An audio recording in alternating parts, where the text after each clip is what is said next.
All right, guys. Today's the day where we talk about coexistence by none other than a friend of the book club, a good friend of the book club in that we our first book, second book that we ever read in Hardcover Hotties Book Club was by Billy-Ray Belcourt.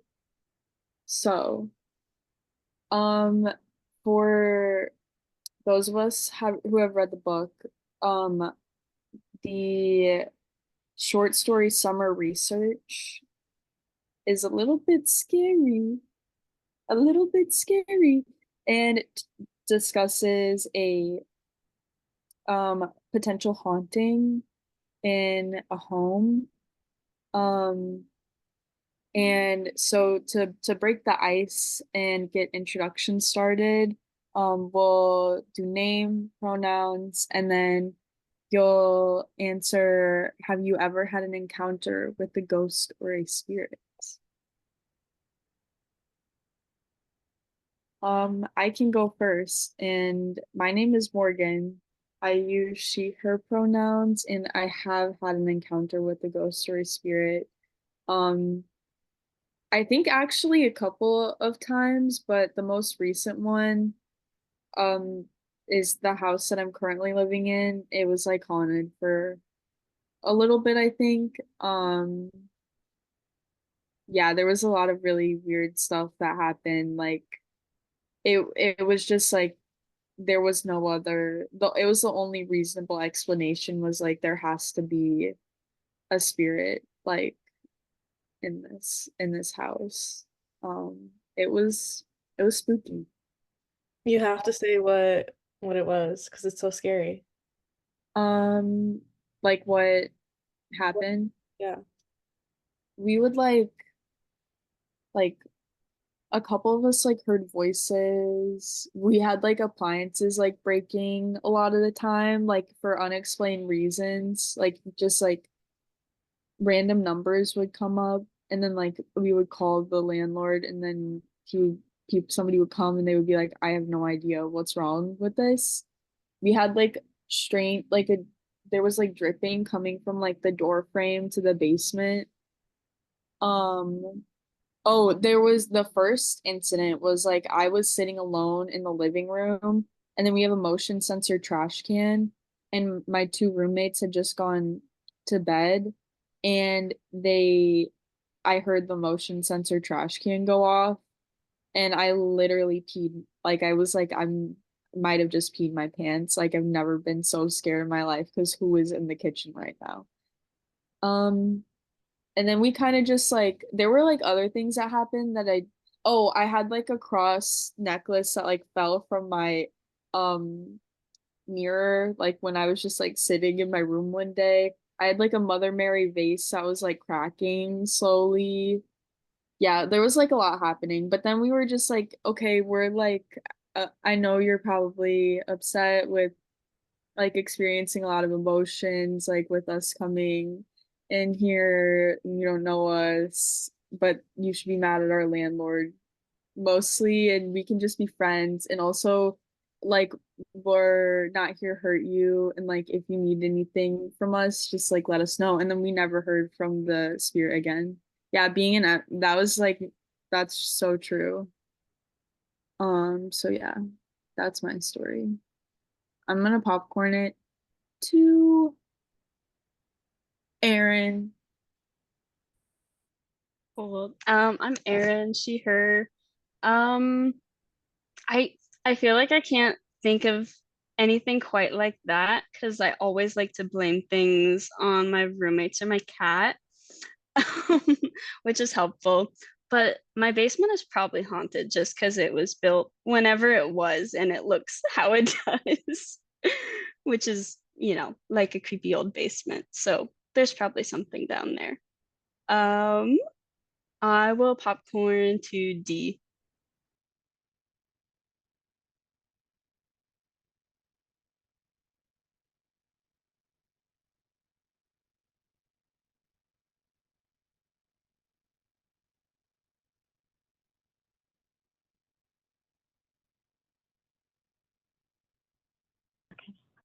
sorry, the thing, anyways, I'm D, they, she pronouns, and I honestly don't think I've had an encounter with the paranormal. I would like to, like a positive encounter, obviously. I don't want to be like haunted in a way that brings troubles to my life, but I would, yeah, I need to connect to the other side. I think I need to connect to this side first, and then that might help. But yeah, no ghost sightings yet. I'll be on a mission. I've been in some abandoned houses. I just have to keep doing that, I guess. And I will popcorn it to Stephanie. Hey guys, it's Stephanie. I use she, they pronouns. And first I'd like to say that when I read the story, Summer Research, that has like the haunting in it, it was after I'd heard Morgan's story about how her house is haunted. So, and I also read it at night and I was alone. So after I read that story, all of those thoughts just came to my mind and I was like so freaked out. But anyway, my personal ghost stories. I feel like, um, yes, I have had encounters with with like ghosts, kind of. Nothing too direct that like made me like extremely scared, but I have had like really weird feelings. Like once I was like taking care of like a baby like alone in a house, and like the baby was just like really look. It was basically like it was looking at something and like smiling and laughing with something, and its eyes were following something, and I looked at this baby and I was like, what are you looking at? So I just got the baby and left and like went outside because I was like, I cannot be in this house alone right now. Let me get you back to your mom. And then another time when I was with my grandma in El Salvador, and my like family, they were all telling ghost stories about the little like village that they're in. They were like, yeah, there's like this ghost, there's one ghost here and there's another one there, and they're like, yeah, guys, it's real. And that same afternoon we went out, and my grandma, who like does not play around with this stuff, was like, yeah, I saw the lady that like they were talking about like while we were driving. I just didn't want to tell you guys because I knew you would be really scared, but like now that we've made it home safely, like I want you to know that like I saw her when we were driving. And I was like, oh my God, you're lying. And she was like, why would I lie? And I was like, why would you lie? Why would you lie? So that really scared me. But I'm glad that she had the foresight to know not to tell us while we were still like on the creepy road. But yeah, those were my paranormal experiences. And that does make me believe in ghosts. I'll popcorn it to Douglas. Hi everyone, my name is Douglas. I use he, him pronouns. Have I had an experience with the paranormal? Can't say I have. Don't know if I really want to. I think I've tried to avoid situations where I like need to. I have been to like an abandoned place like once or twice, but like nothing crazy where I'm like, oh, let me go digging. Let me go to the basement. Let me be by my let me run away from the group. You know, those situations. I haven't really been prone to do those things. But yeah. I mean, I've heard like stories from people, especially growing up in Louisville. There was this place called like Waverly Hills Sanatorium, which is like known for like having like a whole bunch of like ghosts, like paranormal activity, and like people used to like, I think it was like pay $200 to like spend the night there, like spend 24 hours there, and if you stayed like the whole 24 hours, you get your $200 back. But like a lot of people would like say they felt things like leave with them when they did like because they didn't make it through the night. They'd be like, "Oh, I felt like a hand like on me," or like there was like a print on my shirt or some like crazy stuff like that. Like I said, I tend to stay away from those places, but y'all have fun. And then I'll popcorn it off to Grace. Hi, my name is Grace. I use they, them pronouns. Yeah, I don't think I really have had any experience like paranormal encounters. I feel like Yeah, kind of like D, what you were saying. I feel like I'm not super like connected to like the supernatural realm, but like yeah, like I feel like I believe in ghosts in like or like spirits and like for other people, but I'm kind of like I don't know if I'll ever really have that like connection. Like I don't know if I see it for myself. But I don't know. I guess I am scared of like I would be scared, I think though, and like I am scared. So I guess I'd be open to it, but I don't know. Um yeah.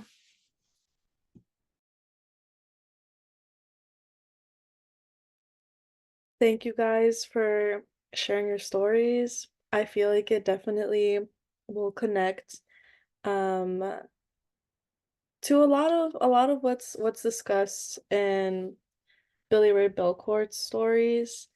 So one thing that Morgan and I were talking about like before you guys hopped on, and just through like the different interviews that like we looked through that he had done on like podcasts and stuff, we were really curious about what you guys thought about the title Coexistence and how that relates to how like the themes throughout the stories and just the different like behaviors and like philosophical like understandings um that are shared.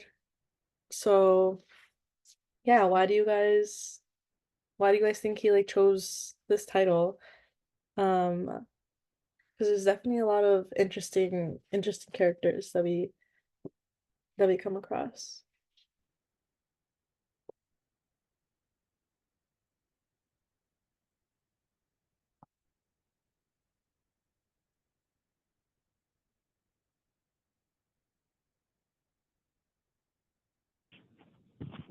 I feel like coexist. So like one thing that I noticed throughout the book is like we kept returning to certain characters, um, which I really liked. I thought that was super cool. And like we got like both sides of like a relationship. We also got like, but like every main character was native and did express like this grief at like daily being like confronted with like their own loss and like the loss of their community. And it's like nothing extraordinary like or mystical. Like this is a very like realistic book, and it's mostly just the daily lives of the different characters that we talk about, and it's like them navigating how to like live in the world as it is, knowing that it like has taken so much, and like it's their coexistent. And they kept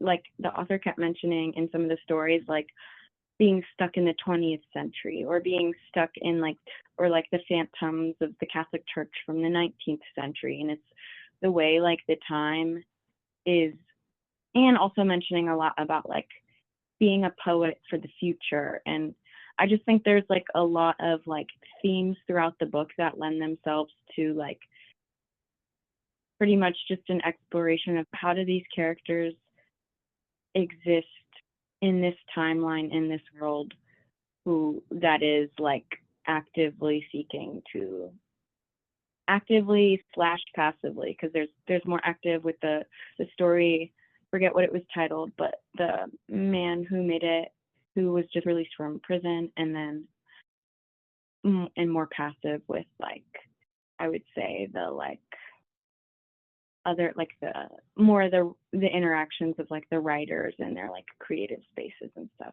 So yeah, I think it's like an apt name for at least Billy-Ray Belcourt's character's experiences of navigating the world. Going off of what Dee said, I think I like echoing all of that, agreeing.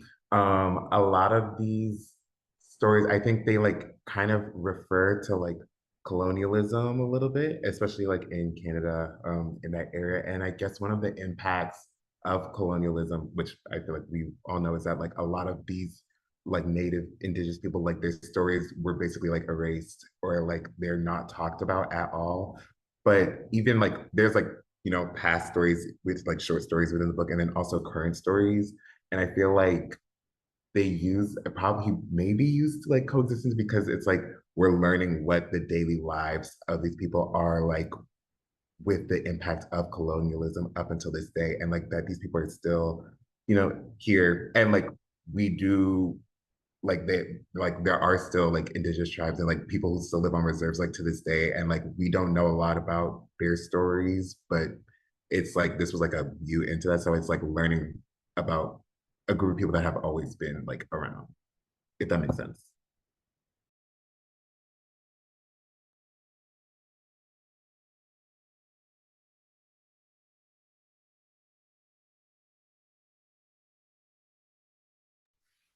Yeah, both of those points also make me think too of like specifically yeah, and I only read like the first half of the book basically, but I feel like there were also a lot of stories. Like I feel like a lot of those dynamics that both of you talked about are also like I don't know, like I feel like different narrators had a lot of it sounds like just like different like kind of often like very like alienating like sexual experiences and sexual encounters often with like white people around, and I feel like that is like a kind of happening that comes up. Also other sexual encounters that are like more or less alienating in different ways too. But I feel like just it's interesting, like I don't know, like I feel like that what kind of the term coexistence made me think of was kind of like at least initially was like kind of the experience like I think maybe I just read one where like I feel like there's like kind of often a repeating thing where like the narrator in across different stories will like have a like kind of alienating or like confusing sexual encounter with a white person and kind of be like I don't really know what they got out of it, like I don't know what I got out of it, but we both did it and like we're just here. And I feel like that kind of like to me kind of also exemplifies like how maybe some of how coexistence works in this book a little bit too.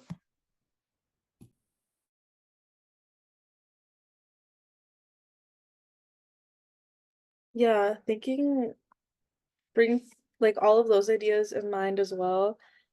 I feel like as a reader, we're situated in like the perspective of a native person, and then before we know it, we're like in another story where someone is like what Dee said in the beginning, like the other perspective, or um yeah, so like how lived experience and then like young adults with like the relationship, we got one side and then we got the other as the same situations or like the continuation of it was unfolding. And though those things like living side by side, but also with like one woman's memories and various people. Um, and even just how like in the text it alludes to like other characters. So I think it is like outside where Jack is like talking about his Kokum and like how she's like disappointed in him, but like kind of just like noticing small gestures or small like changes in her face or her behavior and making this like reference, and you still want to think about other characters' experiences and their own lives while even though you want to like sympathize with the main character of the story. And with like the title in itself, I feel like Billy-Ray Belcourt is using a lot of tying in a lot of his own experiences as like every author does to inspire what he's sharing with us. One of the quotes that I remember just hearing him like repeat throughout different interviews is that he experienced love through its negation, and how a lot of these stories are like his own imagination of what queer indigenous love could and should look like in the positive aspect, and how the more violent and like how Grace described it, like alienating like experiences are also something that like at times he related to or knows is like very like alive and well within like the fetishization of like native people and like queer native like men. And yeah, you I would like with the word coexistence, there's just like so many of like the experiences, whether like us as readers, so like myself not being an indigenous person can still relate or find areas where some of the things or like struggles that are being like told there really reflect like either my own personal life or like modern issues within like relationships or like post-colonial like structures. So yeah, I think that's what I got out of the title as well.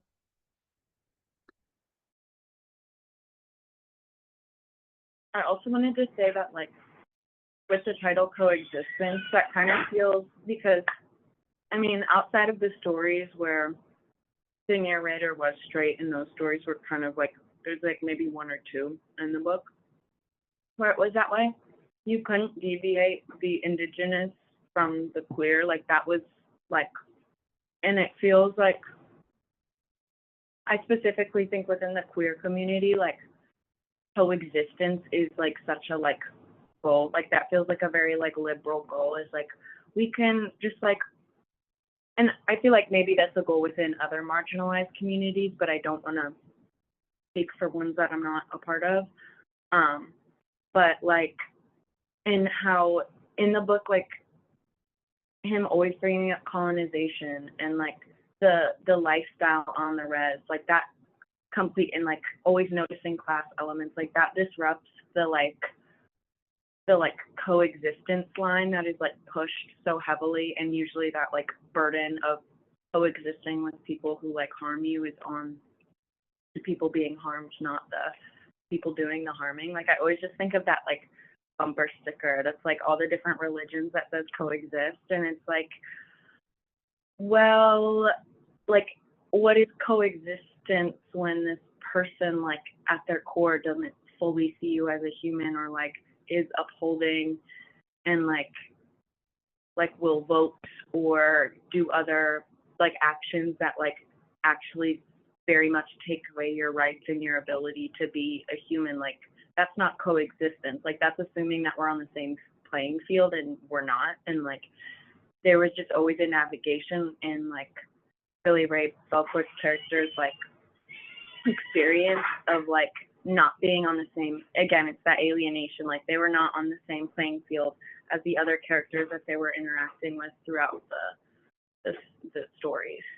So yeah, I think it's also like a little tongue in cheek with that, kind of like, yeah, that was enough.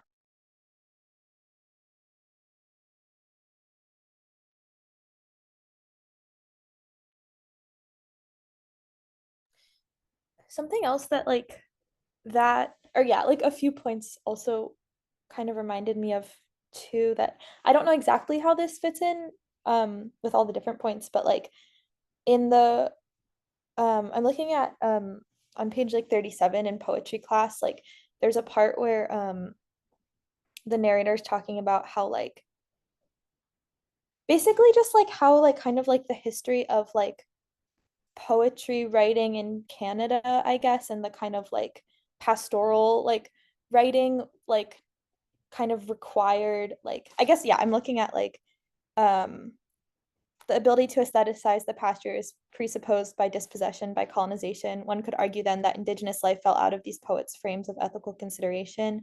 In fact, Indigenous suffering had to continue unabated in order for their work to cohere. And then a little bit later, kind of says, like, I want to insist on a notion of poetry and of art making more broadly that is against violence and for shared flourishing. I think that implicates the human spirit, our ethical positions. And just like, I don't know, I think just like some of what different points that people were saying about like kind of how the like structure of the book works to kind of like embody a lot of different perspectives and kind of like, but also like, yeah, how a lot of like the history of like Western writing kind of like actually like forecloses like coexistence and like just kind of like in like kind of invisible ways, like just like inherently like is actually not about coexistence at all, like just kind of reminded me of some of what people are saying too.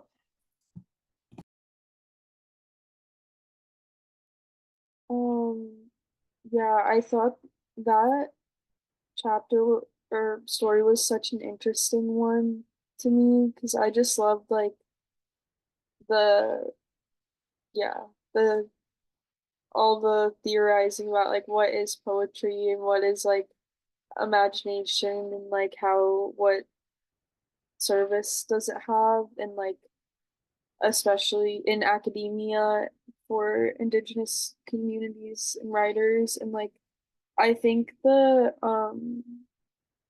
Stephanie the when you said that he was talking about like experiencing love through its negation in his personal life. Like I think that made like a lot of sense to me, just like the frame like that phrasing, because I think that he does that in a lot of like the different stories, like not just necessarily with love, but like experiencing things through their experiencing positive things through their negation. And like I think something that like stood out was like the I think with the Tom and Will stories, lived experience, and the other one, um, the I was like the way that they like love each other is like the I think it was the first one that came up, but he was like analyzing his or like oh he would like ask it observe something about like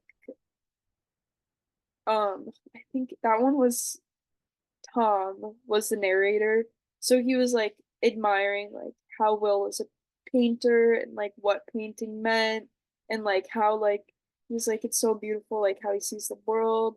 And then he would like bring up something that he observed in like Will and then like he would then use that to like reflect on his own like like identity and like page 18 was like that was like one that I noted was like he was like Will has the hands of someone who makes things like what have I made and like you that kind of like format was like coming up a lot and then like back to poetry class um he in on page 47 he's like we build little worlds wherever we go often with the desire not to be destroyed by life and like yeah I think the and then um characterizing a poem as like a process of generation and survival and like I think that like um on the background of like what Grace had been saying about like the history of poetry in light of like settler colonialism and then like how it's come to be like a process of survival and like um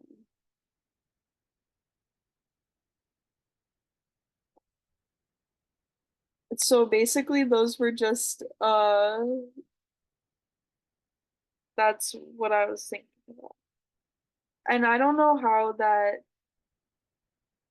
well, yeah, he in the interview, like in his some of his interviews, he talked about like coexistence and balancing, meaning like to balance opposing things, like really broad contradictions.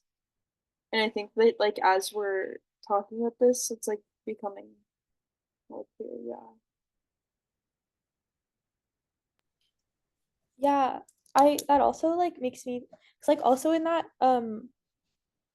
like section 2 like there's also the part about like the rain like prompt and how like that like was like he says it was kind of about like resisting like objectification and romanticization and I feel like some of this too just the way that like yeah like I feel like he writes a lot of like again like different perspectives and like contradictions that just like come in kind of like really like yeah resists I feel like in like that story too it seems like it was really writing like against sort of like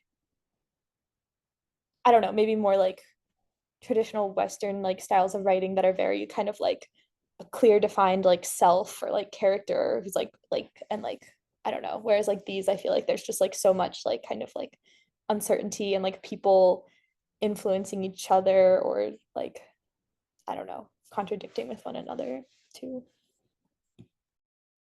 That kind of reminds me of like how you brought up in your last point about um like poetry being connected with like the idea of like the Canadian pastoral and like who possesses it.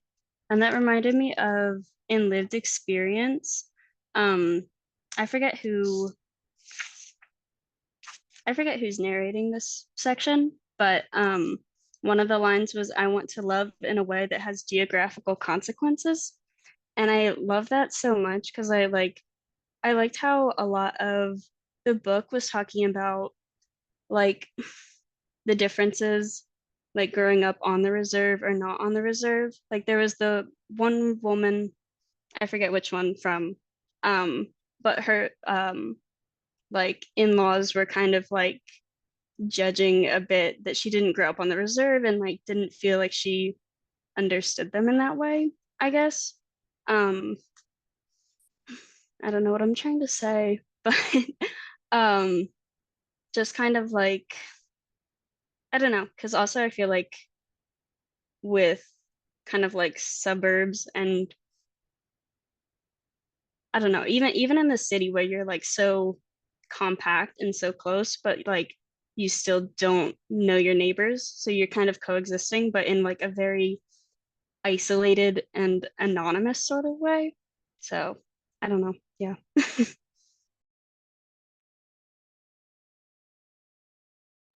Yeah, thinking about again the idea of Canadian poetry as like propaganda and the idea of like the aesthetics and the value that we place on that and just how much contemporary like neoliberal society feeds off of that and has so much to gain by ignoring its like colonial past and just like in lived experience when is it I also forget who's narrating that one. I think it is this one Will? Oh, okay, Tom.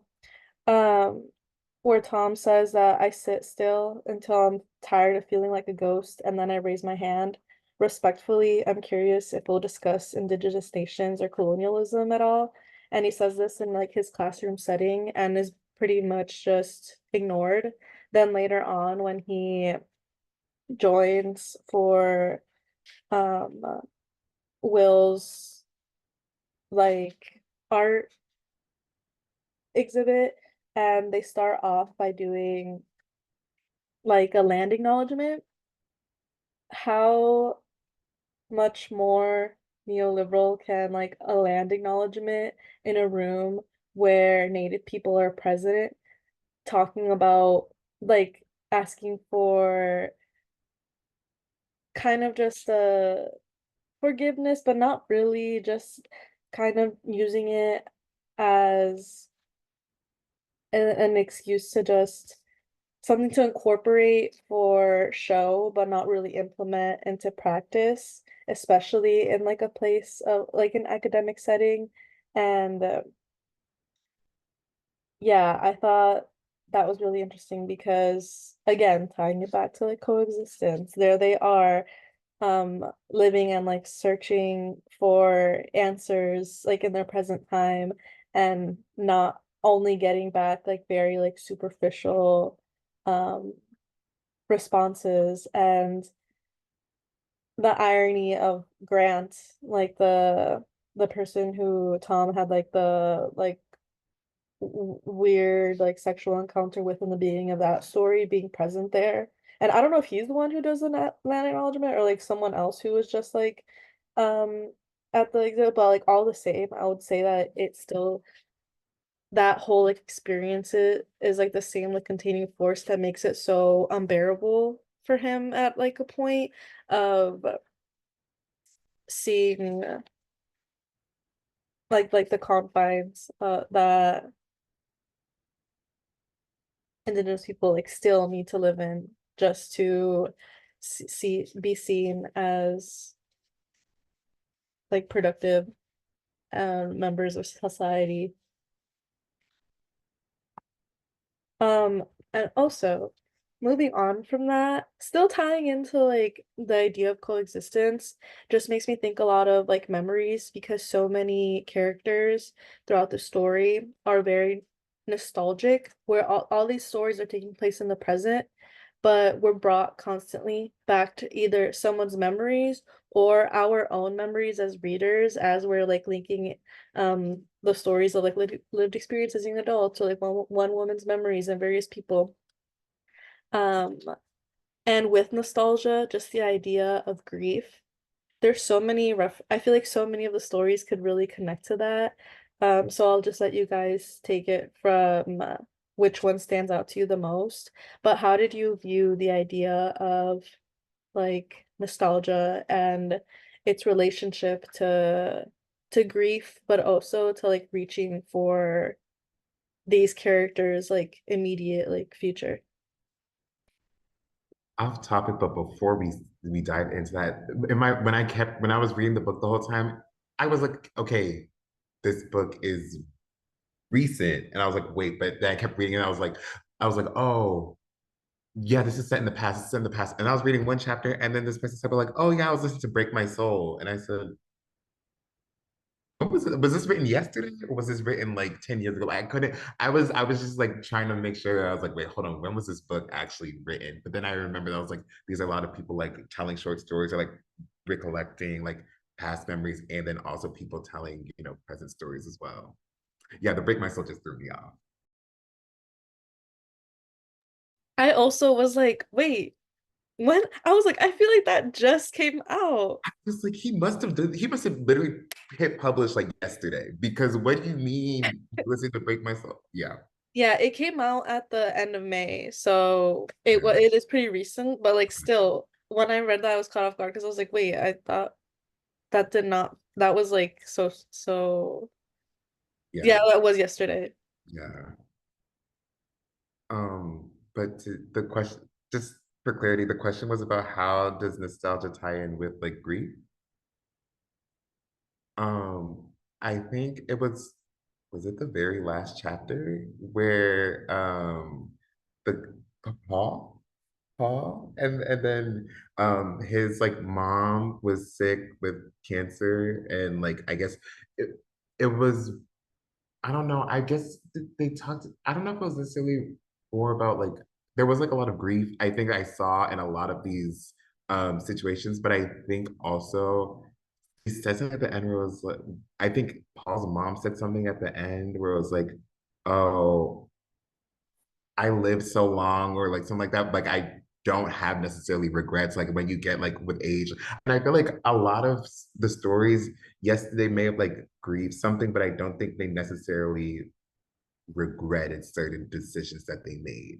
You know what I'm saying? And I feel like that, I don't know if I'm going anywhere with that, but I feel like, of course, when they look back, of course, they look back and they're like, yes, this may have been something that like was sad, or like this may have been something that was like traumatic, but I don't think that I would have made it like a different decision.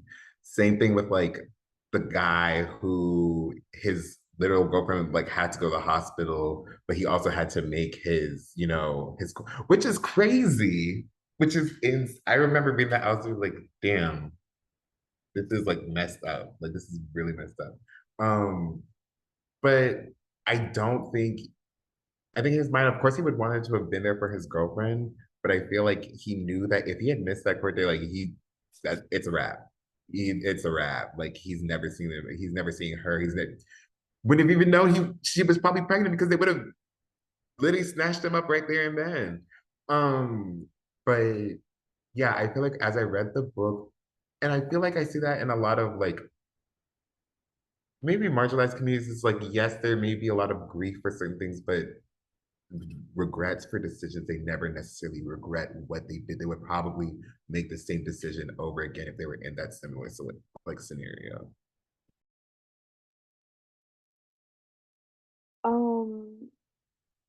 Something that I think it's interesting that you bring up regret because the last chapter, I think that kind of like that conversation stood out to me, like that Paul was having with Louise about regret, and because he was like, she's literally on her deathbed, and he's like, what do you regret in your life? Actually, let me find my quote. Yes, it was like the last four. It was like the last four pages or whatever. Yeah, Before, yeah. and he, okay. Oh, um, where I've lived a good life. Regrets don't mean anything to me anymore. The living get to have regrets. You still get to change your life. And then he just like, she just was like, if you want to have a kid, then freaking do it. And like, if you want to do this, then just do it.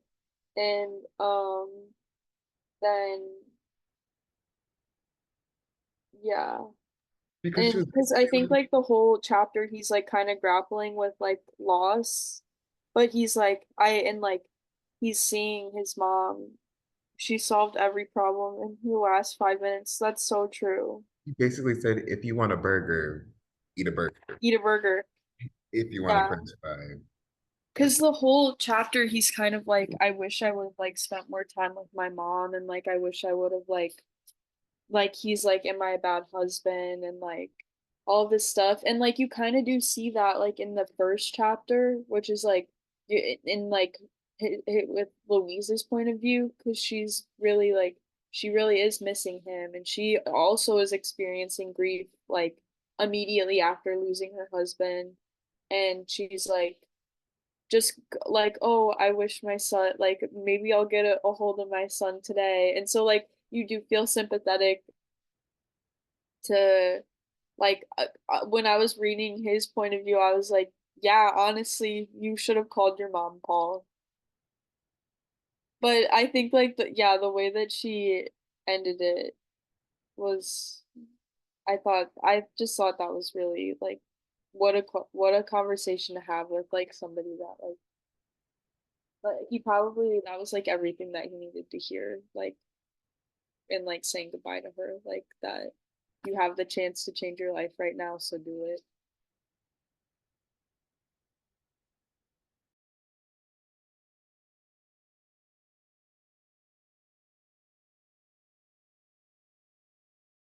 No, Grace, we Happy don't want to spoilers. spoil it. No, it's not bad. I'm just like, I just didn't know that that happened at like it was. Like I that was they come back. yeah, and just like Yeah, I yeah. stopped right before they start looping back, and so I'm like, wait, there's more. This is crazy. Yeah. But that's just it's cool.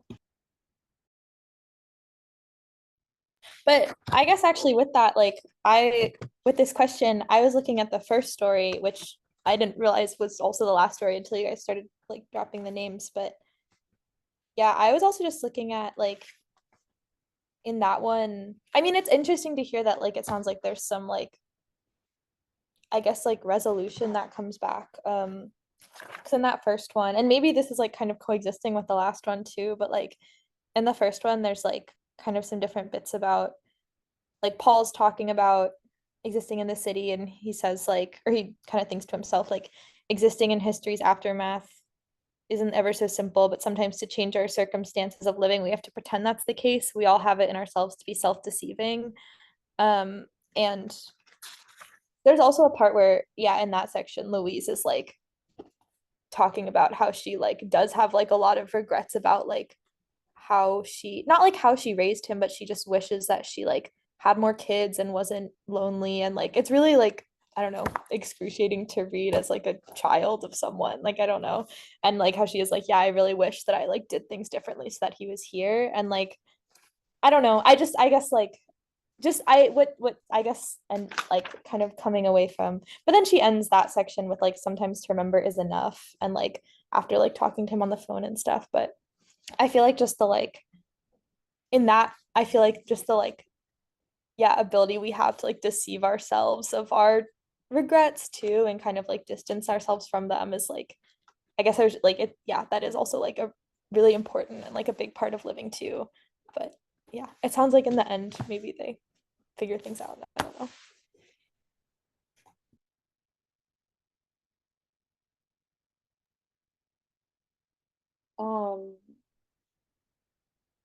I think it's really interesting how the in a lot of the different stories they deal with the characters deal with grief on like varying scales and also at like different stages in it. So like in like my diary, they are talking about grief and then like what it is and then like and then obviously like the two stories that we've been discussing with like Paul and Louise, but like it is like a recurring theme with yeah, just like the grief of like ongoing grief and of and loss of like land lost and like culture lost and language lost and like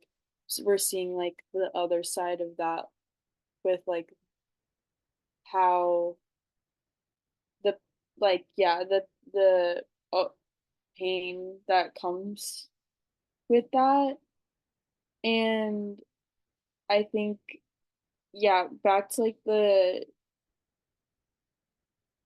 geographical geography stuff like just the I think it I think remembering okay so I actually need to think more about this.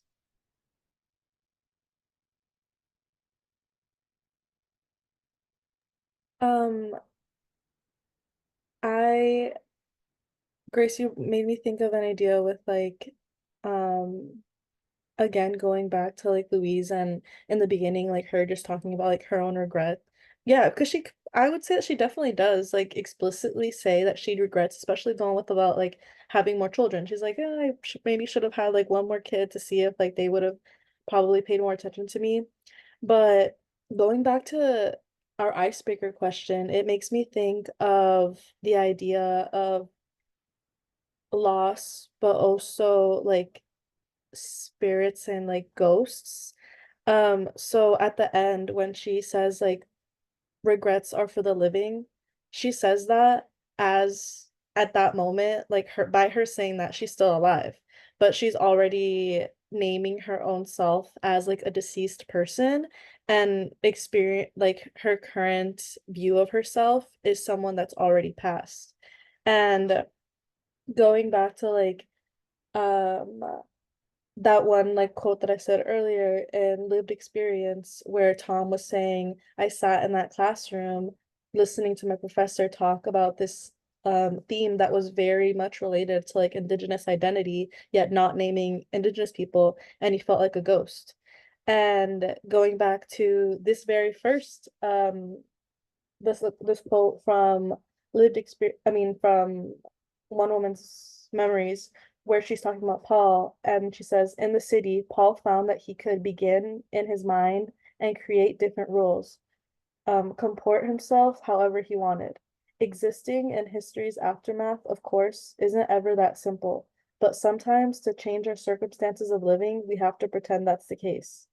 So he was like leaving like to in my own interpretation like he was already deciding instead of how in our own privileged sense that goes day to day not really considering um art like us in the United States our colonial past can just move they um in our like daily routines, whereas Paul sees himself with like coexisting again within instead of describing it as like the present, it's history's aftermath. And that's where he's placed at, and that's where all indigenous characters are being placed at in the moment. And yeah, I thought that was really interesting, which I think we can go back to once if we do later on talk about summer research some more, just because that one was very interesting and it's like grapplings.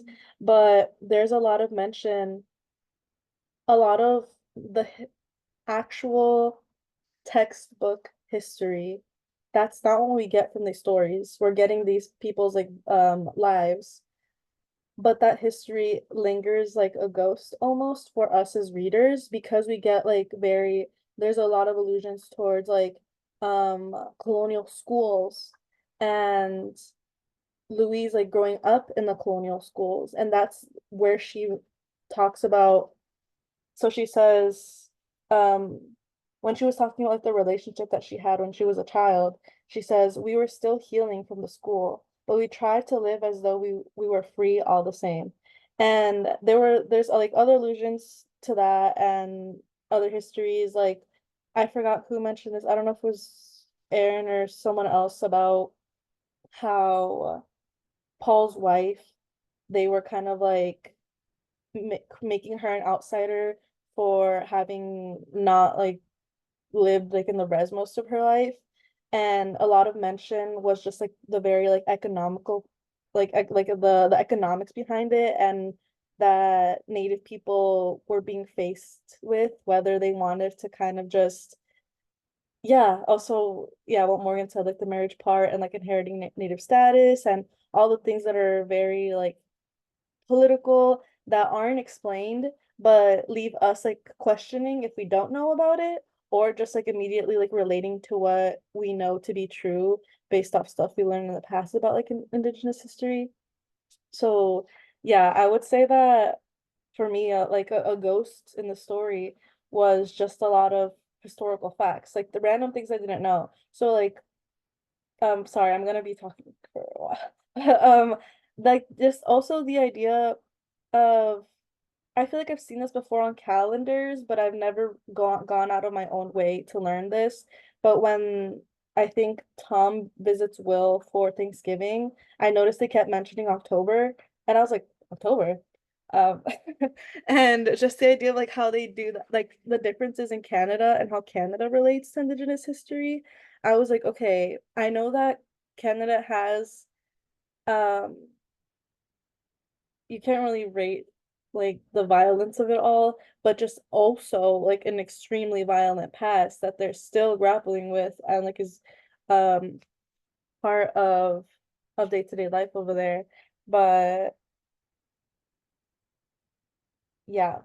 Um and then the second thing I wanted to say was, just because I'm still on that quote, um I kept thinking about the idea of seasons, because I just thought that to be like so important to all the stories, and just looking right now at one woman's memories, seeing Louise talk about her falling in love with Sue during the summertime, and then later on in lived experience, seeing Tom describe like the himself like solidifying his relationship with Will um in the fall, and then later um just the idea of like rain, like seasons and like weather, so like of rain, and how rain like is just like led a lot of characters to be like very introspective about like their own lives and like where that was going.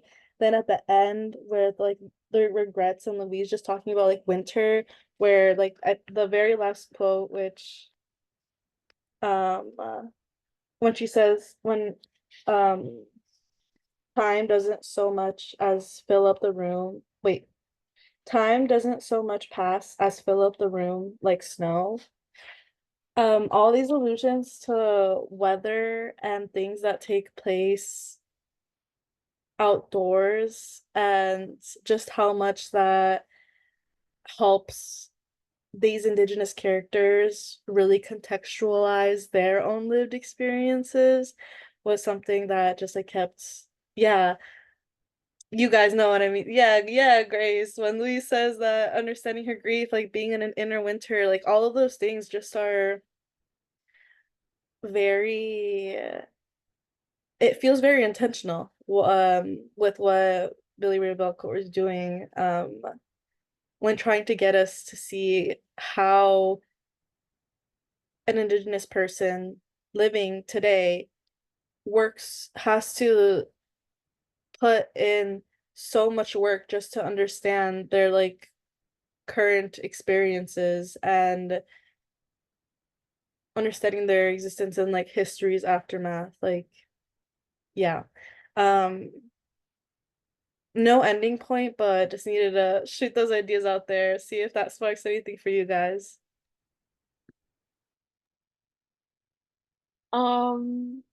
So yeah, I think that with what you were saying, it in the geography thing that I failed to say to expand upon all those moments ago, with I think the in talking there's a lot of emphasis on like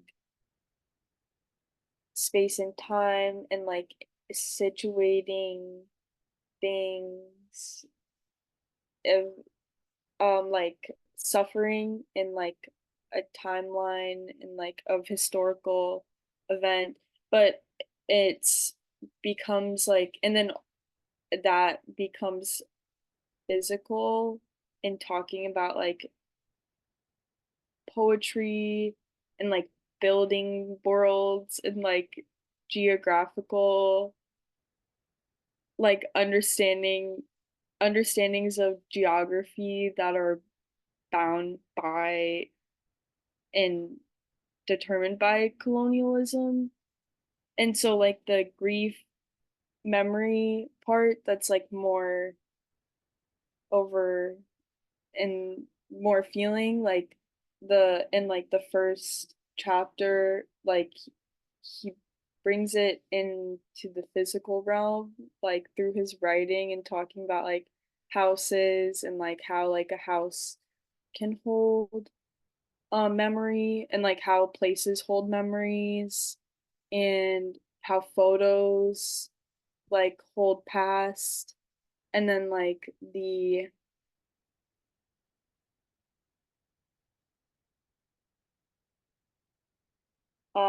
I lost it again. Paint it like how he's talking about like painting and like I think like and then the season part like I think that's like another contradiction that I think is really apparent is like he's bridging this these worlds like this world that's like more metaphysical like feeling wise feelings and then also making it real.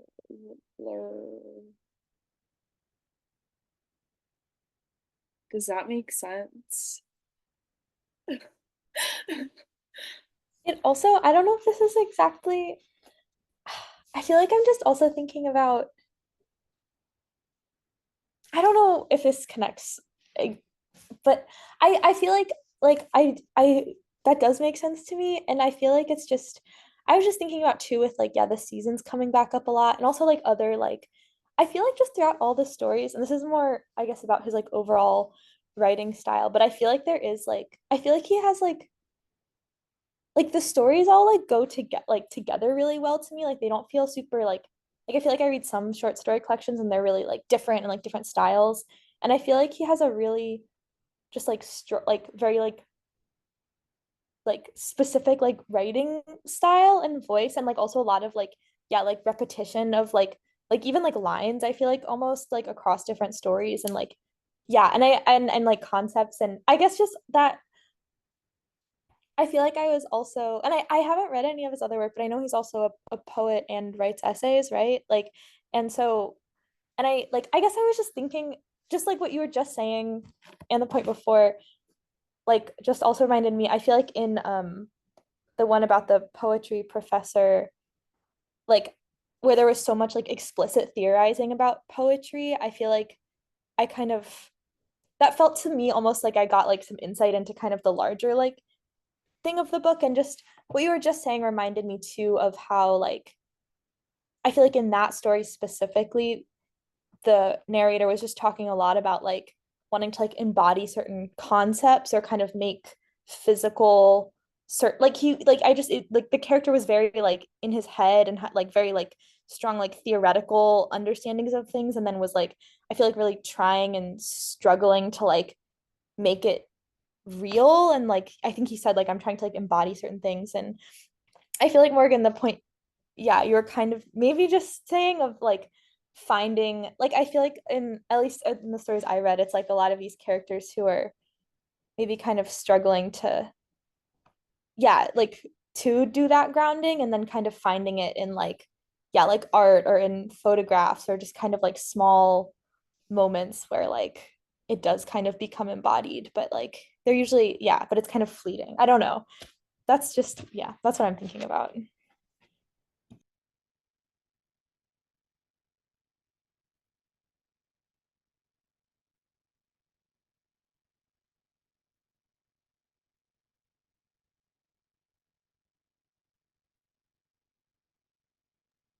Yeah, I feel like that comes up a lot with um I isn't that also how like I feel like we've I've mentioned them so much, but Tom and Will, isn't that kind of like how they meet? They're kind of just critiquing. I don't know if it's this story or maybe I'm thinking of another one, but they meet by critiquing a book and they're like, "Oh, it's just so focused on like aesthetics."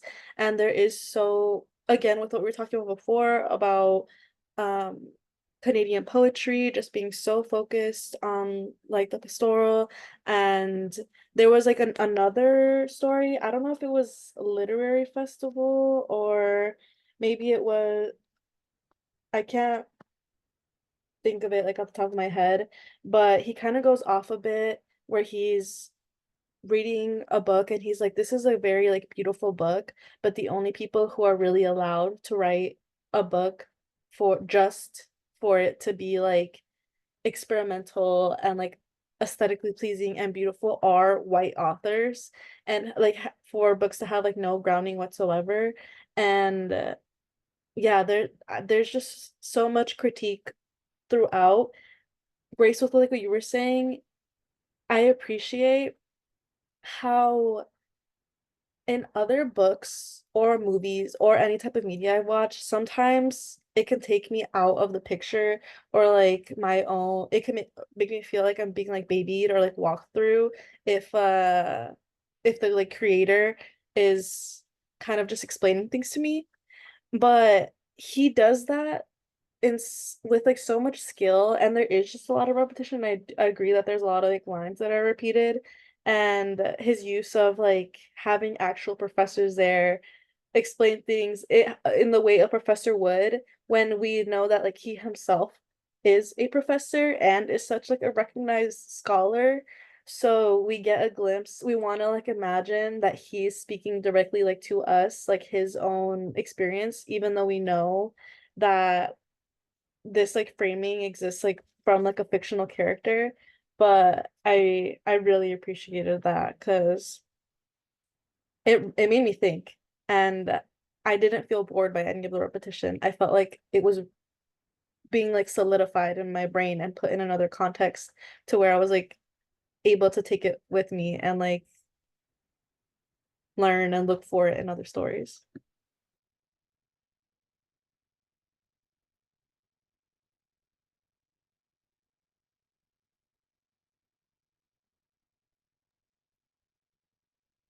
Um, I don't remember what story it was, but it was like the one about where they're talking about film theory, and then they're talking about like how film is like a, oh, actually I just figured it out. So it's young adults, and then they're talking about how they're reading film theory, and then they're talking about on page 63, like how the desire to control time and space through art and film like reflects the desire to control history and land, which are settler desires, and then talking about like critique being a theater of subordination, and like how, yeah, I just thought that those were all really interesting things, like kind of like in the ongoing conversation that he was having about like colonialism in academia, and like how many, yeah, and I think art critique being a theater of subordination was a quote that really stuck with me. And yeah, because he was just like going through like the process of that. Also, yeah, wasn't it like it was his painting and then it was like of his mother? Oh my God. Yeah, it was like his mother, and then this guy was like, I honestly don't really even see like why you even did that. And yeah, that was so effed up. That was so that was effed up. crazy. That was crazy because he was trying to, wasn't it like it was supposed to be like his mother, like if she had like experienced happiness or something like that, something along those. Yeah. And then the person was like, okay, so what am I supposed to be looking at here? Like, what do you want me to? And that was so crazy because the class was obviously like, or like the crowd was like obviously like quiet and like awkwardly like, and the professor was like, okay, that's enough. But I'm also like, but what if you said something? Like, what if you actually said, think about the deeper picture? Because the critique that the professor gave to him was like, oh, maybe you should make your painting more clear or something so that you don't have to go through these like, um, sorry, I just felt like I just that just popped into my head after that happened. I was like, that was crazy. Cause yeah, the professor was like, "Oh, well, maybe you should work like the feedback should be like you should work on like making your thing more clear so that you don't have to go through these type of situations." And I was like, so you can't tell people to think about a deeper meaning or think outside of themselves? I don't know.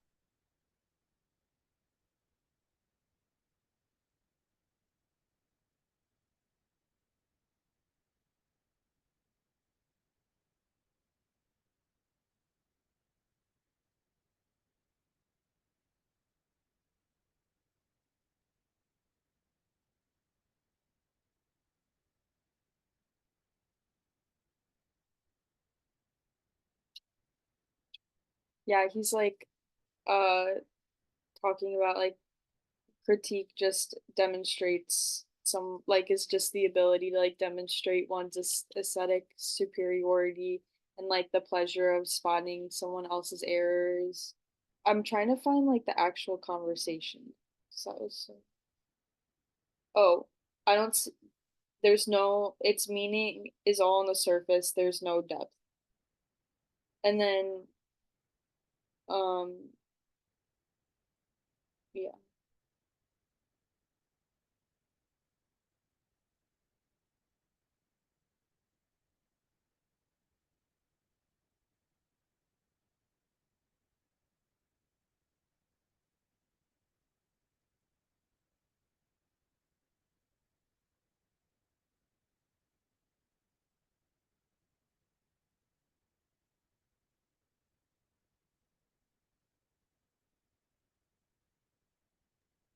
Okay. Um, I welcome everyone to keep adding on to that because I don't know if like someone was if you guys were like looking for quotes or anything, but I'd also would like to be the first to bring it to a place of sex. This book is just so like laden with sexual experiences and also sexual violence, sexual alienation, like desire. There's a whole story like named after it. So what were I don't know, I would say that a lot of them bring it up at like some capacity, so at some like capacity. So yeah, I'll open the floor for that if you guys had any ideas that like related to either like any of the experiences that were shared or how like sex itself like in general was like framed by Belcourt, but this was a very there were a lot of like pretty graphic stuff in here. I was not ready because I was over here sitting at the pool reading, and then the sounds I would like, oh, and then everybody would look over, and I was like, maybe I should close this book and like go upstairs. Um, yeah, the like the sex like short stories one, like especially like the first the four. Actually, honestly, all of them.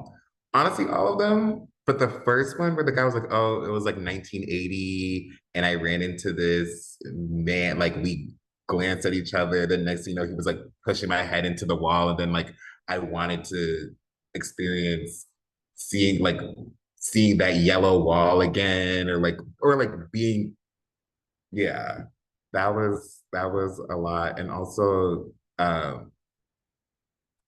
the the very last story of that one, the number six, I read it and I was like, oh, I feel like I didn't get a lot out of that. I didn't know if that was an extension of the story before where the guy was doing the golden shower, or which sorry. Sorry, but I didn't really understand the last part, if that was supposed to be like a separate story. That was the one where he was talking about I can't even say it, you all. I can't even say it. I can't even say it. But like pushing the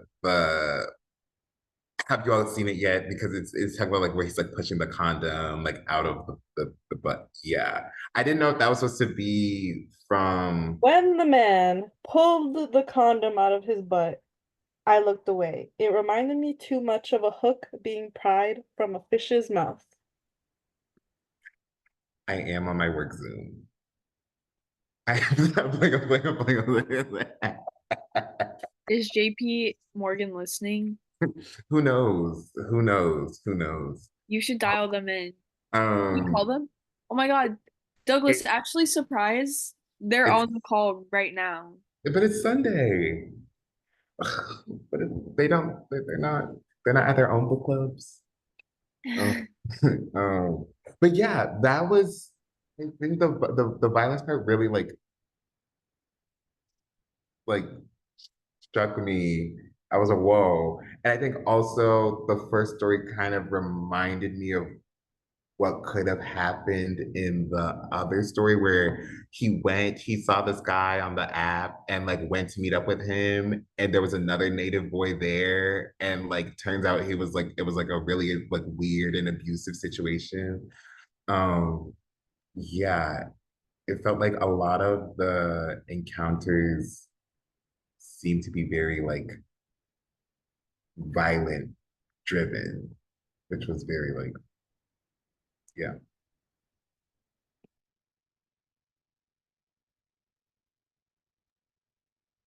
Um, yeah, I think it's interesting that none of us, at least like the entries in this one, uh, they don't really have like a clear beginning or end. Like we're not really there to see the whole encounter or like to necessarily we don't get both sides like we do in like a lot of the other stories, and we only get like a fraction of like the narrator's inner monologue. So I think the last one was like a really good example of that because we were just like, yeah, pulling the condom out of the butt.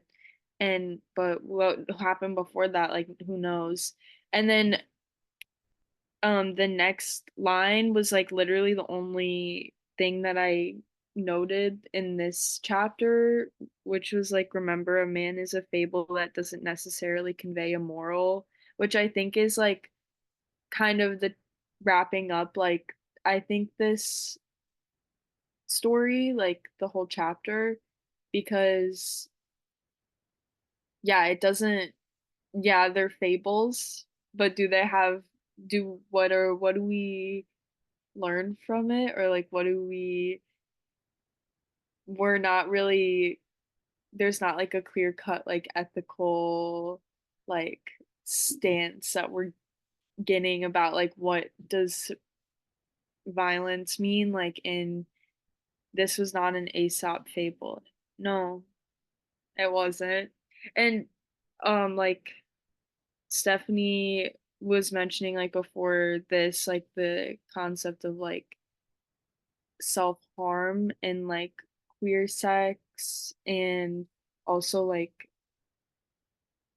but there's also on the other side of it, like there are very safe and like ethical ways to engage in violence in like sexual relationships through like BDSM. So, but like we don't really, I, I think that, yeah, I think the goal was like he wasn't like trying to give us a, yeah, it really makes a lot of sense because it really is like complex and layered. Yeah, I kind of said this at the beginning, but I feel like this was the line I was thinking of when I was like, that kind of makes me, or like is like the I how I think of like one example of coexistence in this story of just like it's like kind of all of these people in like especially this story, it's like all of these people coming together to have sex, but also then it doesn't really like yeah, it doesn't like amount to any kind of like yeah, moral or like kind of larger understanding and like it just is kind of like these people are like kind of almost like what it kind of reminds me of what Dee was saying about like coexistence being also kind of a like liberal like I don't know, but yeah, it's like I feel like it's like very like they just kind of coexist and like it doesn't really come to mean we don't know how to make any other like meaning of it beyond just like they are both there and like having their experiences of the thing. I don't know.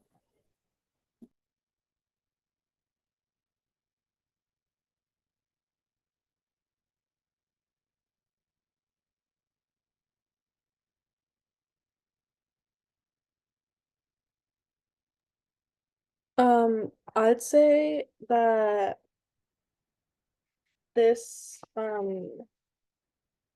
sex lives like an anonymous chorus and just like in general the depictions of like casual sex but like alienating and like violating like casual sex made me really uncomfortable. Obviously, like because of the way it was portrayed, but also within the context of how I have come to know like queerness and like how it challenged a lot of like what I'm being told to look at right now. Um, before that, before like this meeting, I was kind of like mentioning to Morgan, I was like, this, it felt really weird for me to read because there's just right now there's just been so much focus on like let's not look at the pain why or like a critique of being like why are we always focusing on pain, let's focus on the joy and like so much focus on like the joy. So to see like an indigenous queer person push us back in the other direction of saying actually look at this, like ask the uncomfortable questions, which like I think with like number 5 at the end it says, did I want any of this? Why wasn't I able to figure it out? I um made me feel I was like, oh, what does this mean for um I'd say like a lot of my learning within queerness is that there's been a lot of critique from um like a heterosexual like majorities viewing gay men in particular as like very promiscuous and like using dating apps, and that being a big critique as in like any weird feelings you get or any like psychological damage or like health damage that you get from this is warranted because of your own um behavior, and like this is like the punishment for promiscuity. And there's just been like that's like just been such a long standing narrative that so much current media is like breaking out of and like showing more of like a wholesome side. So yeah, again, seeing this now, I'm like, oh my God, this makes me so uncomfortable. But as that's what I was mentioning before the meeting started. And as I'm speaking now and I'm kind of like repeating that sentiment, it makes me think of the land acknowledgement and the idea of like saying, oh, we acknowledge that there's like a lot of like pain and suffering and like thank you like indigenous people who like still like give us this land to like work on like and useless that is to a group of people who's still alive and like experiencing like the effects of colonialization. What difference where does the difference lie between like me seeing a fault in that and then not seeing the fault in focusing so much on like the positive of um like of media representations of like typically like whites post-colonial narratives of people living like very happy queer lives when there are people who are oppressed and fetishized on like reservations and whose only sexual outlets at times is like through experiences like are described here. So yeah, that just was like a lot of back and forth in like my own mind of trying to like frame this violence and the contradiction of like these characters seeking it out but then regretting it. I think also I saw a lot of that in Literary Festival where we got to see like the main character in that go back and forth being like, oh, I don't really want to have sex. But then this guy is like kind of pursuing him and he's all like, should I let him in? And then he's like, no, no. But he's like, wait, should I have? And like you kind of just see that. And there's just like so much availability and numbing of other experiences and like what sex can be used for. So it did that like whole portrayal of it definitely was like a challenge for me as a reader and person who like is queer and like supports like queer experiences and like joy and identity and wanted that one story with like him speaking to the native man. I wanted him to be like, oh my God, I wanted that little story to end with them being like, hey, that was really weird with that one white guy. We almost had like a really weird threesome. How about you and I fall in love? Because I've been talking so much about how I want like native love, but then he ends up being like, I don't know why I'm here. I don't know why you're here. Like, can you get out? And you're just like, wow, um, this is so complex.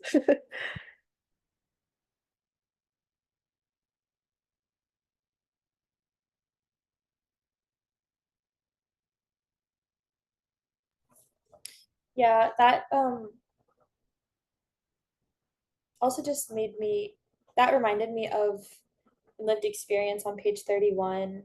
Um, there, what this is, I actually don't know if I know. Yeah, it's the one who's not Will, who I don't learn his name because I haven't read that one yet. But he's talking about like he says like, the indigenous relationships in my family and on the res are both full of turbulence and happiness, sometimes in equal measure. When faced with trouble, the possibility of repair is implicit. My friends and I joke that indigenous love is the most chaotic force in the world. We have to desire one another in opposition to the way the white gaze makes us into objects of disdain. It's possible to injure oneself by inadequately loving someone else. I don't want this to be my fate. I want to be ready to love and not self-explode. Um, yeah, and just the like, I'm thinking too of, yeah, everything you just described, and then also how like we see in lived experiences later on, like the experiences of like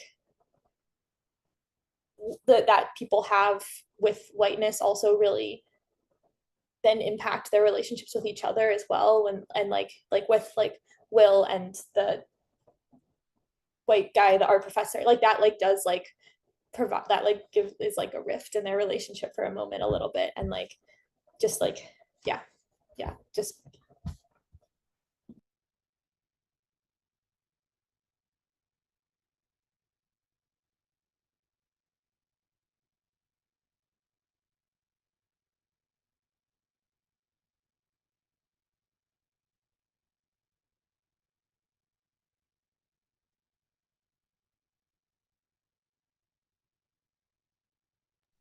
yeah. I guess I also, going off of that, not that it's these things are in the stories I read, I feel like also the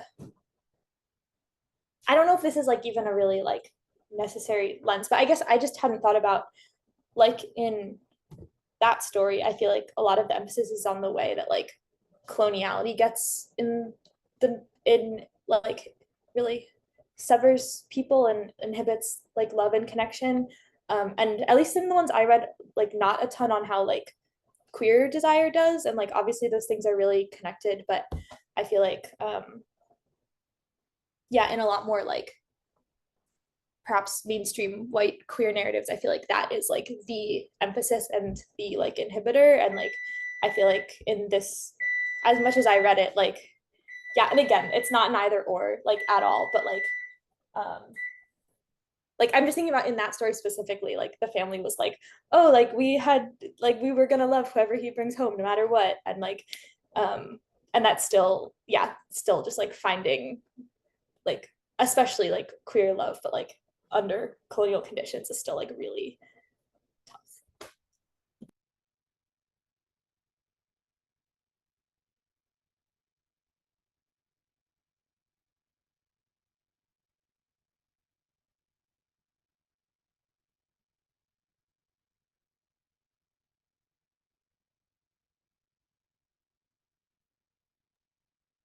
I don't mean to hog the mic like this, you guys. Sorry.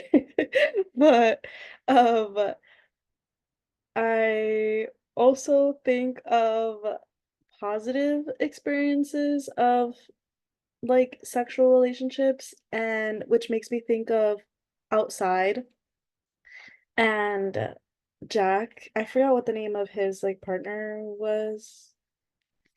Um oh, Lucy. So Jack and Lucy, just the quote, like this was the one that like we chose for like the Instagram like little highlights of like the stories, but they were saying that they were just talking, their relationship was like initially just he was looking for someone like on a dating app, and then as they talk she's like, hey, like we're not going to like have sex right now, but then as the relationship develops he says um all of their subtle gestures of affection and care both in and out of the bedroom, in private and in public, were how they declared their love before they were actually able to say it. um I thought, well, I'll say the next line too, because it's also very beautiful. But it says, true love, they each thought in their own idiosyncratic way, is in the air. It resides in objects as well as in time itself. So I thought the depiction of their relationship and how sex came to be there at like came about like in um yeah, like an indigenous relationship was like very beautiful. But even within that story, the idea of just, so obviously like sex is like a physical activity, and just thinking about like the physical form makes me tie it to what we mentioned earlier about him trying to make his way towards his parole like meeting, like check-in basically. So we see him in the beginning kind of find this freedom through his romantic and sexual relationship with Lucy, but then we see a complete like 180 with him almost passing out and having to like exert his body to the point of like possibly like really hurting himself and like the people around him, trying to make it to this meeting. And when he finally gets there, I don't know if I'll like find the quote right now. Oh, um so the whole meeting itself just being so brief, and how he just says, Jack was both relieved and enraged. The officer toyed with Jack's life, demonstrated how much power he held over him. He would have tossed Jack back in the jail without a second thought. Jack had been made puny and destructible, the goal of carceral punishment. And it just made me think so much of um like the idea of like contemporary issues of like carceral systems as colonial structures, and how much that impacts um uh, like Native men. And I I feel like I mentioned this podcast before, but I listen to Ear Hustle a lot, and that's just like a podcast where um people that are incarcerated in San Quentin prison talk about like their own experiences, and they've done an episode before on parole where they kind of just talk about like the outrageous like barriers that come out of parole and like checking in with your like parole officer that can easily bring them back to jail like any second, and like how much it does feel like exactly like how Jack describes is like a toying with like your life. So seeing the like the context of like Jack and Lucy and like their um I would say like just like it's a um set up as like a sacred relationship basically be kind of held within the hand of this parole officer as like a placeholder for like a larger system of like carceral punishment just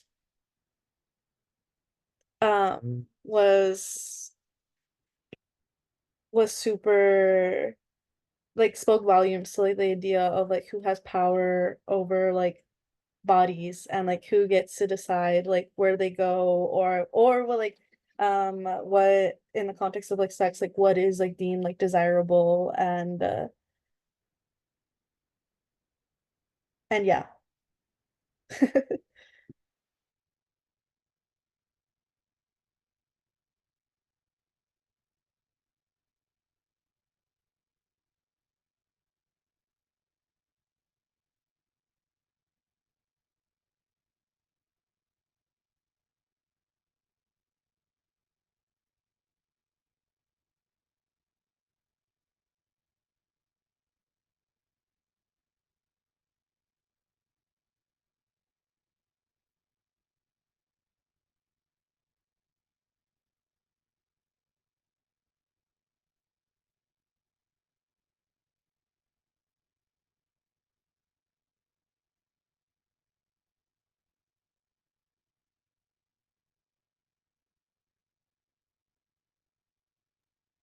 Grace, could you say more about the short film?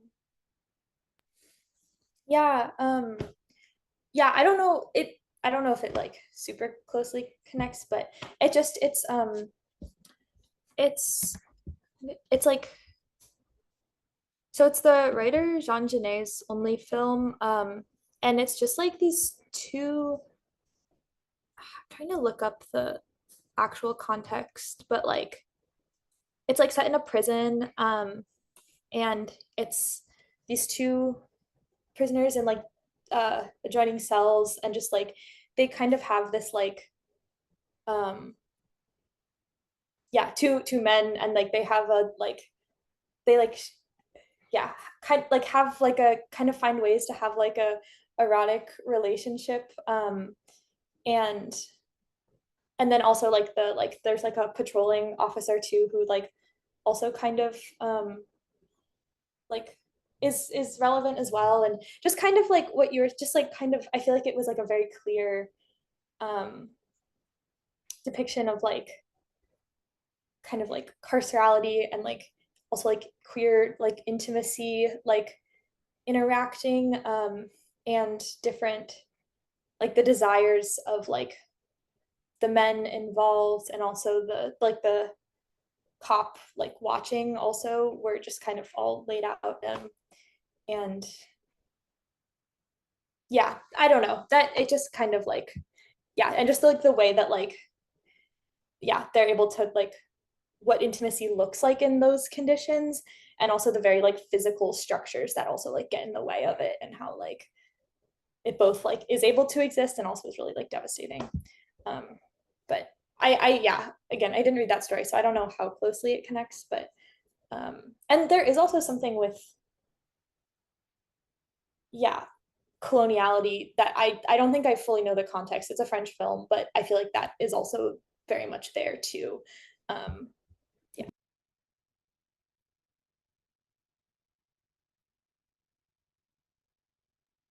Thank you, Grace, for speaking more to that, I think I added it to my watch list after I saw you watched it. So that sounds awesome though. I um my co-conspirator and I um just uh determined that this may be a reasonable place to start wrapping things up.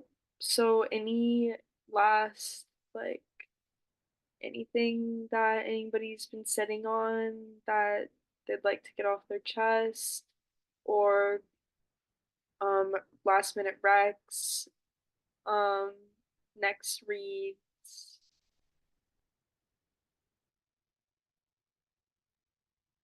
Shout out Coexistence. Um, when I was adding songs to the playlist today, I think a lot of themes that I added though were themes of like, I don't know, maybe like more like hope or like more like hopeful type songs. Like I added oh, well, I did add one song by Buffy St. Marie. That one was called Helpless. That was shout out Nia, who recommended me Buffy St. Marie, who is also indigenous artist from Canada. I'm pretty sure she's from Canada, an activist. But I added that. I also added You'll Never Walk Alone, but the Patti LaBelle and the Bluebells version.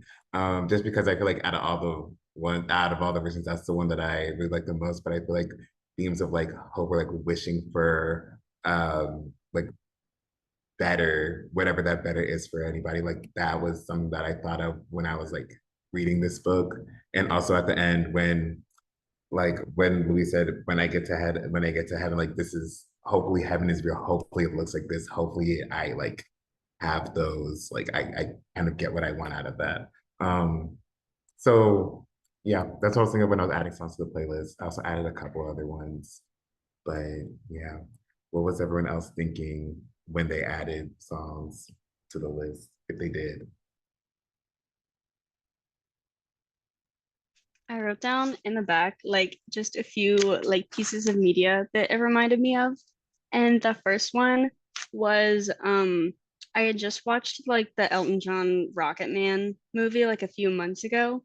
And like when he comes out to his mom, the first thing that she says is like oh you'll never be loved properly. Like talking about like the violence and stuff that like kind of and like kind of like anonymous casual sex that kind of, yeah, that was of the time. Um, and I guess still exists and everything. But then at the end of the movie, it's like, oh, Elton John's been married for however many years and is finally loved properly. And I was like, oh my God. I'm like sobbing. So that one like definitely reminded me of a lot of the themes of this book. Yeah, can you send me a picture of the Rex that you wrote at the back? Will do.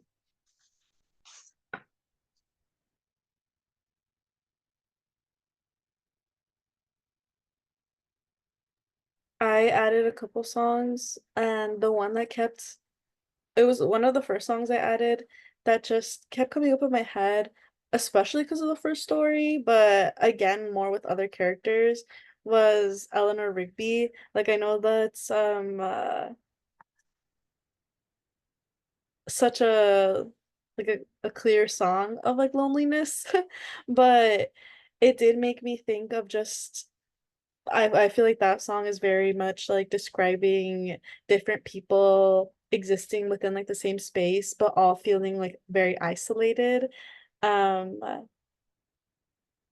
and the story of like Eleanor Rigby herself just reminds me a lot of like Louise. No offense to Louise, girl. Like she rest in peace. But yeah, I thought that I really like those, but I also added a bunch of like love songs there too, because I feel like there was just so much like really beautiful and like pure love like in these stories that I liked.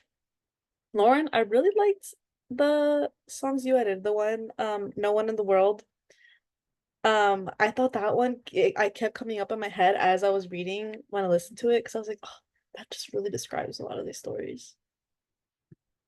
I don't know where I found that song from. But I like that one a lot too. I confess that I only read chapter one, but I wanted to hop into the meeting as kind of a little precursor to my read. But I did add some more songs to the playlist too. I think the vibe that I kind of went for was also kind of like you, Douglas, like a little bit hopeful, songs that made me feel nice. Nothing too like, I don't think I added anything sad particularly or too romantic. I don't know. I did add You Can Have It All, which is, I would say, on the romantic side, and I like that one, but yeah, it just felt nice. Also, the helpless one I added also reminded me just of like the point of, I feel like when I was reading point of views of like how people thought of like another person that they were like interested in or something, like I like throughout the book, the way that Bugsy Simmering like sang the song like kind of reminded me of like how she was like looking at somebody like else's point of view or like talking about somebody. Mm.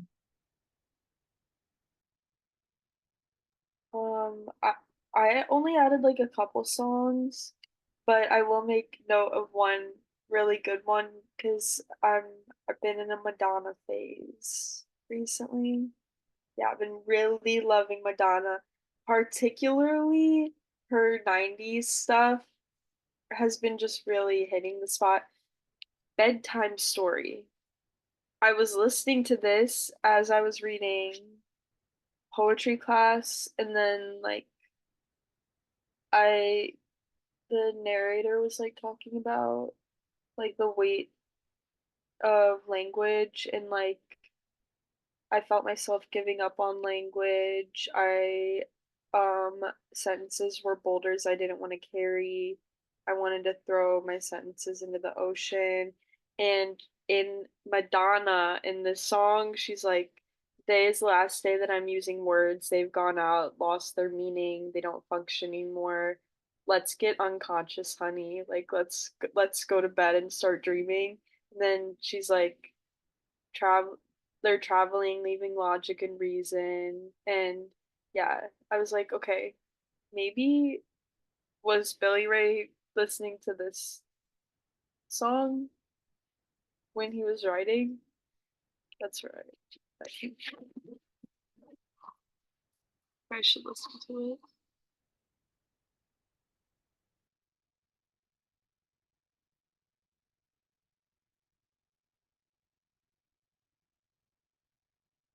Yeah, and also just putting feelers out there because to be honest, Morgan and I haven't chosen our July book, but we know we've talked about it and have been like, okay, we really liked like are interested in like poetry or like sci-fi. Like July is kind of just the only thing that really goes on in July is the 4th of July, and we're not gonna read a 4th of July type of book. So um if kind of this is like a wild card. So if you guys have any recs where you're like, I've been wanting to read this, but like I kind of wanted like it'd be fun to read it as like a book club book, feel free to send us some recommendations. Or like shout them out because yeah, I mean we can find something, but if there's something already in mind, why not? Why shouldn't we read it? Something new, something fresh. But yeah, this book, dare I say, I mean, the year isn't over yet, so maybe something else could happen. But this book, and I would also say Him, Me, and Muhammad Ali are really up there for me as like some of my favorite books of like this year. Um, I really liked this one. I'm like, damn, short stories are eating. Like right now I'm reading No One Writes to the Colonel. By Gabriel Garcia Marquez, and this is just a bunch of short stories. And I'm like, damn, short stories, the power. In an interview, Billy-Ray Belcourt was all like, because the guy was like, why did you decide to write short stories? And he was like, I actually was gonna write a whole book just on Tom and Will. And then he said, then I started the book. And then I stopped writing and was all like, wait, the book is done. The book is done, you guys. And then he's like, he's like, I don't see myself turning this into like a long form thing. So he kind of just like wrote short, like other stories instead. But Tom and Will were kind of like the inspo for like the whole thing pretty much. Like it was gonna be just on them, but then he was all like, I don't want to add more and make it like overkill. Like I feel like this is just a good length and I want to keep it there. And I respect that. And short stories are awesome for that. They let us just be like, damn, maybe I don't need to say all that I thought I was going to.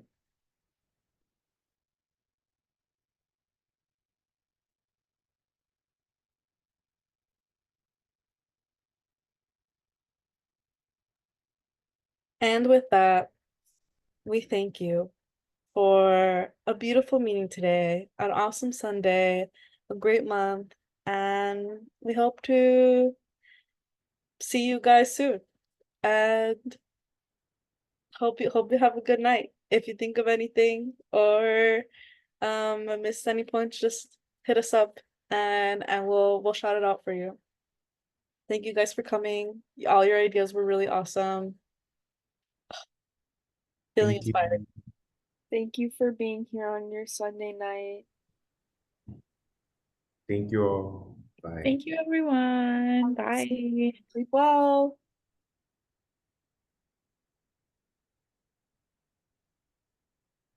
I bet these